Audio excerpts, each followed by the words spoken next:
தமிழ்நாட்டில் வேறு யாரு போனாலும் பாதுகாப்புக்கு ஆள் தேவையில்லை. ஆனா விஜய் போற போது மட்டும் அதை கட்டுப்படுத்தவே முடியலன்னு போலீஸே கையை தூக்கிடுச்சு. அப்ப மக்கள் பின்னால இருக்காங்கல்ல, அதனால்தான் இவங்கெல்லாம் எல்லாருமே அதிர்ச்சி அடைகிறாங்க. அவரை எல்லாரும் குறி வச்சு தாக்குறாங்க. இது சரியா தவறா என்பது வேறு. ஆனால் அவருக்கு பின்னாலே ஒரு பெரிய கூட்டம் இருக்கிறது என்பதை யாரும் மறுக்க முடியாது. மது கூடாது, மதுக்கடைகளை மூட வேண்டும்னு கருப்பு கொடி எடுத்து வீட்டுக்கு முன்னால ஒவ்வொரு மணி கருப்பு சட்டை போட்டு கருப்பு கொடி வச்சுருந்தீங்க. ஆனா 5 வருஷம் போடல. உங்கள் கருப்பு கொடி, கருப்பு சட்டை இது எல்லாமே மக்களை ஏமாற்ற என்பதை மக்கள் தெரிஞ்சுக்கிட்டாங்க. அதனால அதுக்கு ஆதரவு இல்லை. விசில் அடிப்பதை தவிர வேற வழி இல்லை அப்படின்னு பாமர மக்கள் அந்த உண்மைக்கு வந்துட்டாங்க. ஏன் சார் கருத்து கணிப்புன்னு சொல்லி ஊரே ஆயிடுச்சு. கருத்து கணிப்புங்கிற பேச்சை பேசினாக்க விவரம் இல்லைன்னு. நான் ஏற்கனவே சொன்னதா, என் பொண்டாட்டி எதுக்கு ஓட்டு போட எனக்கு தெரியல, என் பிள்ளை யாருக்கு ஓட்டு போடுறான்னு தெரியல.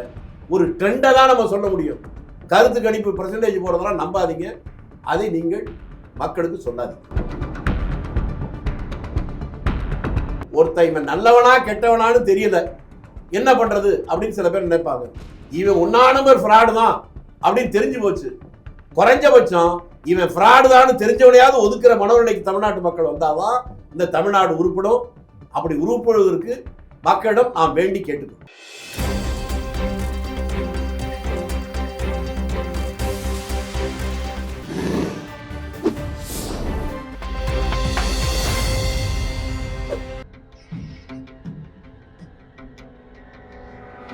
தமிழ் அலை நேயர்களுக்கு வணக்கம். இன்றைய சந்திப்பில் நம்மோடு இணைந்திருப்பவர் காங்கிரஸ் கட்சியின் மூத்த தலைவர் திருச்சி திரு வேலுசாமி அவர்கள். அவர்களை வரவேற்பதில் மகிழ்ச்சி. வணக்கம் சார். வணக்கம். வணக்கம் சார். திரு விஜய் அவர்கள் தாவேகாவுடைய தலைவராக இருக்கக்கூடிய திரு விஜய் அவர்கள் தொடர்ந்து தன்னுடைய பிரச்சார பயணத்தை ரத்து பண்ணுறாரு. ஆனாலும் அவர் போகிற இடத்துல எல்லாம் பார்த்திங்கன்னா மக்கள் அலைமோதி கூட்டங்கள் ஜாஸ்தியாக இருக்குது. அதனாலவே அவர் ரத்து பண்ணுறதாகவும் சொல்கிறாங்க. இப்போது கடலூரில் கூட 2-3 தடவை திட்டமிட்டு அதை ரத்து பண்ணிவிட்டார்.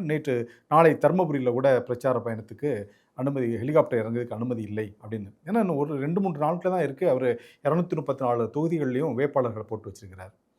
ஆனால் அவருக்கு அதாவது 10 பேரில் கேட்டிங்கன்னா ஒரு 7 பேர் 8 பேர் நாங்கள் விசில் சின்னதுக்கு தான் வாக்களிப்போம் அப்படிங்கிறாங்க. அதை எப்படி பார்க்குறீங்க சார் நீங்கள்? கிராமப்புறங்கள்லாம் சினிமா கவர்ச்சியில் போகிறாங்கன்னாங்க, சிட்டியிலலாம் விழிப்பாக தான் இருப்பாங்க.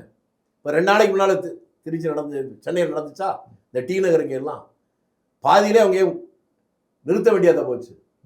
கட்டுக்கடங்காத கூட்டம். எந்த ரோட்டில் போகிறேன்னு சொன்னாங்களோ அதை மாற்றி விட்டுட்டு கூட போட்டு பார்த்துச்சு போலீஸ். அதையும் மீறி போக முடியல. ஃப்ளைஓவரில் போகிற போது கூட அதுக்கு மேலே ஏறி ஒரு பெண்ணே குதிச்சு போனதெல்லாம் பார்த்தோம். இப்போ அவர் மேலே என்ன கேஸ் போட்டிருக்காங்க பார்த்தீங்களா? அளவுக்கு அதிகமான கூட்டம் வந்துருச்சான். என்னதான் பண்ணுவாரு? இல்ல, தன்னெழுச்சியா வரக்கூடிய கூட்டம் தானே அந்தாங்க. அதுதான் போலீஸ் சொல்லுதுங்க. வருகிற கூட்டத்தை முறைப்படுத்துவது தானே போலீஸ் இருக்கு. அவங்க என்ன சொல்றாங்க? பிரைம் மினிஸ்டர் வந்தாருங்க ஒரே நாள் மெட்ராஸ்ல, விஜய் நாகர்கோவில்ல பிரதம மந்திரி போற இடத்துல அதையும் காட்டினாங்க லைவா. போலீஸ்காரன் அவன் வாட்டு நின்று ஜாலியா பேசிக்கிட்டு இருந்தான். அவனுக்கு ஒரு பிரச்சனையும் இல்லை. இங்க மெட்ராஸ்ல இவர் இதை காட்டும் போது பார்த்தா ஒரு போலீஸ்காரன் ஒரு நிமிஷம் நிம்மதியா இருக்க முடியல. ஓடியாடுறான், பிடிச்சு தள்ளுறான், என்னமோ பண்றான். அங்க இருக்கிற போலீஸோட இங்கதான் கூட இருக்கு. ஆக கூட்டம் சென்னை நகரத்திலே கூட விஜய்க்கு பின்னாலே பெருசா இருக்கு. அதன் மூலமாக ஒவ்வொரு இடத்துலையும் போனாலும் கேஸ் போடுற இடத்துக்கு வந்திருக்காங்க. இதுல என்ன சொல்லியிருக்காங்க? கடலூர்ல 12,000 பேருக்கு மேல வந்தா உங்க மேல வழக்கு போடுவேன்றாங்க. 12,000 பேருக்கு மேல வாங்கன்னு இப்ப யாரை கூப்பிட முடியும்? இல்ல, எண்ணி அனுப்ப முடியும்? அது முடியாது. நடைமுறை சாத்தியமே இல்லை. ஆனாலும் கட்டுக்கடங்காத நீங்க ஒன்னே ஒண்ணு புரிஞ்சுக்கணும். தமிழ்நாட்டில் வேறு யாரு போனாலும் பாதுகாப்புக்கு ஆள் தேவையில்லை. ஆனா விஜய் போற போது மட்டும் அதை கட்டுப்படுத்தவே முடியலன்னு போலீஸே கையை தூக்கிடுச்சு. அப்ப மக்கள் பின்னால இருக்காங்கல்ல, அதனால்தான் இவங்கெல்லாம் எல்லாருமே அதிர்ச்சி அடைகிறாங்க. அவரை எல்லாரும் குறி வச்சு தாக்குறாங்க. இது சரியா தவறா என்பது வேறு. ஆனால் அவருக்கு பின்னாலே ஒரு பெரிய கூட்டம் இருக்கிறது என்பதை யாரும் மறுக்க முடியாது. அதுதான் இந்த நடைமுறையில போலீஸே நமக்கு சொல்ற உண்மை. சார், நேற்று இரண்டு விஷயங்களை ஒப்பிட்டு பார்க்குற அளவுக்கு ஒரு சம்பவம் நடந்துச்சு. அதாவது திமுகவுடைய தலைவர் திரு மு.க. ஸ்டாலின் அவர்கள் சொல்கிறாரு, இந்த மாதிரி நம்ம மத்திய அரசுக்கு எதிராக சட்ட மசோதா கொண்டு வராங்க, அதற்காக அதை எதிர்ப்பு தெரிவித்து எல்லாரும் வீட்டில் கொடியேற்று, கருப்பு கொடி ஏற்றுங்க அப்படின்னு ஒரு விஷயம் சொன்னார். அதே மாதிரி தாவேகாவுடைய தலைவர் தன்னுடைய வேட்பாளர், அதாவது தேர்தல் அறிக்கையை வெளியிட்டுட்டு அவர் ஒரு விஷயம் சொல்றாரு. இந்த தமிழ்நாட்டில் உள்ள பெண்கள் எல்லாமே தாவேகாவை வரவேற்கும் மதியில் வீட்டு வாசலில் விசில் சின்னத்தை கோலமாக விடுங்க அப்படின்னு. ஆனால் பார்த்தீங்கன்னா மறுநாள் காலையில் கோலங்கள் வந்து அதிகமாக, விசில் சின்னத்தோட கோலங்கள் அதிகமாக இருந்துச்சு, கொடிகள் கம்மியாக இருந்துச்சு. எப்படி இதை கம்பேர் பண்ணுறது? கோலங்கள் அதிகமாக இருப்பதற்கு காரணம் தமிழ்நாட்டில் இப்போ இருக்கக்கூடிய அலங்கோலங்கள் மக்களுக்கு தெரிஞ்சு போச்சு. நீங்க சொன்ன இந்த ஒப்பீடு தான் நான் முன்னால சொன்னதுக்கான பதில். நீங்க கருப்பு கொடி ஏத்துனாங்கன்னு சொன்னீங்க. மது கூடாது, மதுக்கடைகளை மூட வேண்டும்னு கருப்பு கொடி ஏற்றி வீட்டுக்கு முன்னால ஒவ்வொரு மணி கருப்பு சட்டை போட்டு கருப்பு கொடி வச்சிருந்தீங்க. ஆனா 5 வருஷம் மூடல. உங்கள் கருப்பு கொடி, கருப்பு சட்டை இது எல்லாமே மக்களை ஏமாற்ற என்பதை மக்கள் தெரிஞ்சுக்கிட்டாங்க. அதனால அதுக்கு ஆதரவு இல்லை. விசில் அடிப்பதை தவிர வேற வழி இல்லை அப்படின்னு பாமர மக்கள் அந்த உண்மைக்கு வந்துட்டாங்க. இது தெளிவாக இப்போது புரிந்து விட்டது.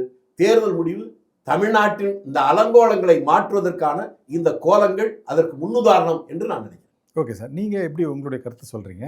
ஆனால் கருத்து கணிப்புகள்லாம் பார்த்தீங்கன்னா இப்போது ஸ்லைடாக சேஞ்ச் ஆகிருக்கு அப்படிங்கிற மாதிரி ஒரு பேச்சு வருது. என்ன சேஞ்ச் ஆயிருக்கு? அதாவது அதிமுக கொஞ்சம் ஃபேவராக இருக்குங்கிற மாதிரி ஒரு கருத்து கணிப்புகள்லாம் வருது. இன்னொன்று கருத்து கணிப்பு நீங்கள் பார்க்கலையா? அடுத்த முதல் மந்திரியா நான் தான் வரணும்னு கூட ஒரு கருத்து கணிப்பு சொல்லியிருக்காங்க. ஏன் சார் கருத்து கணிப்புன்னு சொல்லி ஊரே அழிச்சுட்டு இருக்கீங்க? கருத்து கணிப்புங்கிற பேச்சை பேசுனாக்க விவரம் இல்லைன்னு அர்த்தம். நான் ஏற்கனவே சொன்னதான், என் பொண்டாட்டி எதுக்கு ஓட்டு போட எனக்கு தெரியல, என் பிள்ளை யாருக்கு ஓட்டு போடுறான்னு தெரியல. ஒரு ட்ரெண்டை தான் நம்ம சொல்ல முடியும். கருத்து கணிப்பு பெர்சன்டேஜ் போடுறதெல்லாம் நம்பாதீங்க, அதை நீங்கள் மக்களுக்கு சொல்லாதீங்க. அப்போ கருத்து கணிப்புங்கிறது பொய் அப்படிங்கிறீங்க? வடிகட்டியே போய், ஜம்மு காலத்தில் வடிகட்டியே போய். நான் ஒன்று கேட்குறேங்க, கருத்து கணிப்பு நீங்களே எடுக்கிற வச்சுக்கோங்க. ஒரு 1000 ஊர்ல இருப்பீங்களா? அதுக்கு 1000 பேராத வேணுமா? அதுக்கு எவ்வளோ செலவாகும்? அந்த படம் யார் கொடுப்பா சொல்லுங்க சார்? பொது நிறுவனங்கள் தான் கொடுக்குறாங்க. பொது நிறுவனங்கள் எதுக்காக கொடுக்குறாங்க? வியாபாரத்துக்கு தானே நிறுவனம் வச்சிருக்கான். அப்ப அது ஒரு வணிகம் சார். இந்த அடிப்படை உண்மையை புரிஞ்சுக்கலன்னா நான் என்ன பண்ண முடியும்? ஆனா இன்னைக்கு அதான கருத்து கணிப்பு தானே போட்டு மக்களை வந்து குழப்பறாங்க. அதுதான் நானும் சொல்றேன். கருத்து கணிப்புன்ற பேரு ஒன்று குழப்புவது, மக்கள் மனத்திலே திணிப்பது. அந்த ரெண்டுக்கும் இடம் தர வேண்டாம். அப்படி இடம் தருவதற்கான சூழ்நிலையில் நம்முடைய பேட்டி அமைய வேண்டாம். ஓகே சார், இப்போ களத்தில் நிற்கிற 4 முனை போட்டி இருக்கு. அதில் பிரதான கட்சிகளான அதிமுக, திமுக, விஜய், நாம் தமிழர். இப்போ நாம் தமிழர் கட்சிக்கான வாய்ப்புகள் வந்து ரொம்ப, அதாவது அவருடைய வாக்கு வந்து நிறையா விஜய் பிரிப்பார் அப்படிங்கிற மாதிரி பேச்சு போயிட்டு. அப்போ திமுக இருந்து பிரிக்கலையா? இல்லை, அதாவது அதிமுக இருந்து பிரிக்கலையா? பிஜேபியில இருந்து பிரிக்கலையா? நாட்டில் எல்லா கட்சியிலும் தான் பிரிஞ்சா விஜய்க்கு புதுசா ஒரு கட்சி ஆரம்பிக்கும் போது இவ்வளவு பெரிய கூட்டம் வருதுன்னா மற்ற கட்சியிலிருந்து பிரிஞ்சு வந்துட்டான்னு தான் அர்த்தம். இந்த எளிமையான விஷயத்தையே நீங்க போட்டு குழப்பீங்க. எல்லா கட்சியிலிருந்து பிரிக்கிறாங்க, அது கூட குறைச்ச வேணா இருக்கலாம்.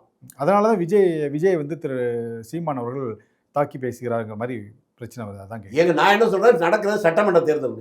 சீமான் இல்ல, யாரா வேணாலும் இருக்கட்டும். சட்டமன்ற தேர்தலில் 5 ஆண்டு காலங்கள் ஆட்சி பண்ண ஆட்சியில சிறப்பா இருந்தா ஆதரிப்பதும், குறையா இருந்தா அதை எதிர்ப்பதும் தான் ஒரு விவரம் தெரிந்த நல்ல நாகரிகமான ஜனநாயக அரசியல். அதுதான்.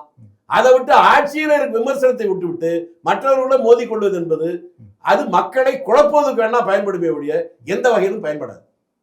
சரி சார், 23ஆம் தேதி தேர்தல் வருது. விஜய் ஒட்டி உள்ள மக்களுக்கெல்லாம் என்ன சொல்ல விரும்புறீங்க சார்? விஜய் ஒட்டி மக்கள் இல்ல, தமிழ்நாட்டு மக்களுக்கு சொல்லுவது, ஒருத்தன் இவன் நல்லவனா கெட்டவனான்னு தெரியல, என்ன பண்றது அப்படின்னு சில பேர் நினைப்பாங்க. இவன் 1 நம்பர் ஃப்ராடு தான் அப்படின்னு தெரிஞ்சு போச்சு. குறைஞ்சபட்சம் இவன் ஃப்ராடு தான் தெரிஞ்சவனையாவது ஒதுக்குற மனநிலைக்கு தமிழ்நாட்டு மக்கள் வந்தாவா இந்த தமிழ்நாடு உருப்படும். அப்படி உருப்படுவதற்கு மக்களிடம் நாம் வேண்டி கேட்டுக்கொள்வோம். ஓகே சார், நன்றி வணக்கம். நன்றி வணக்கம்.